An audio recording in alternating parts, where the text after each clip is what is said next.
The Easter story.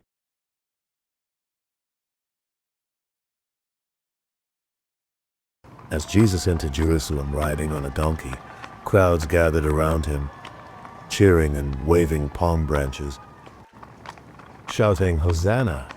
Blessed is he who comes in the name of the Lord."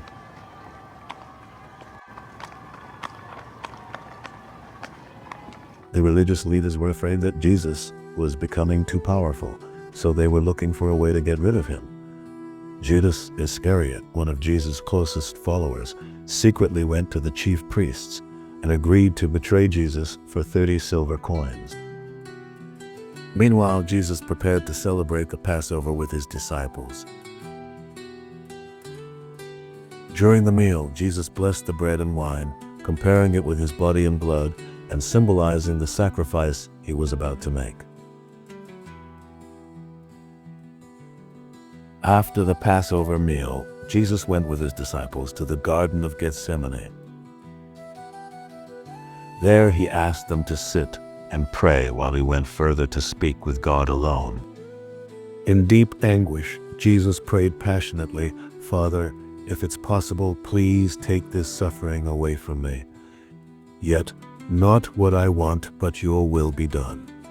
Shortly after, early the next morning, the religious leaders gathered and decided that Jesus must die.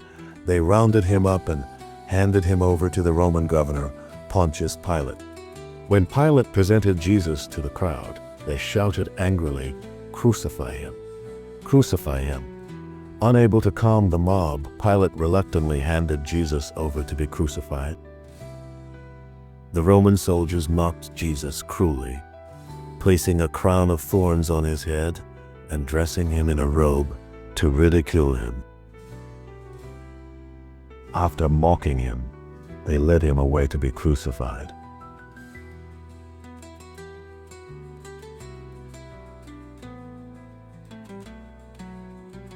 As Jesus hung on the cross, a somber darkness covered the entire land from noon until 3 in the afternoon, symbolizing great sorrow and mourning.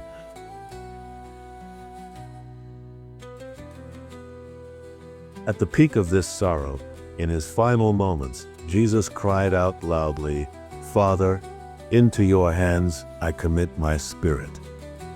After uttering these words, Jesus died.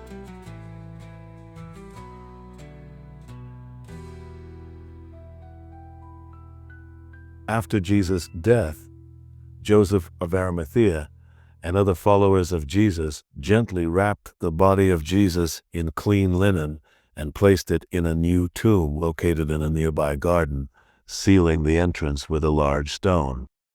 But the story wasn't over yet. Early on Sunday morning, some women came to the tomb to anoint Jesus' body.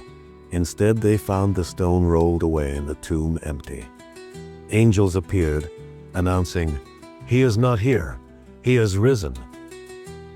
Filled with awe and joy, the women rushed from the tomb to share the incredible news. On their way, Jesus himself appeared to them, reassuring them gently and saying, "Don't be afraid. Go and tell my followers to meet me in Galilee." Jesus appeared to his disciples many times.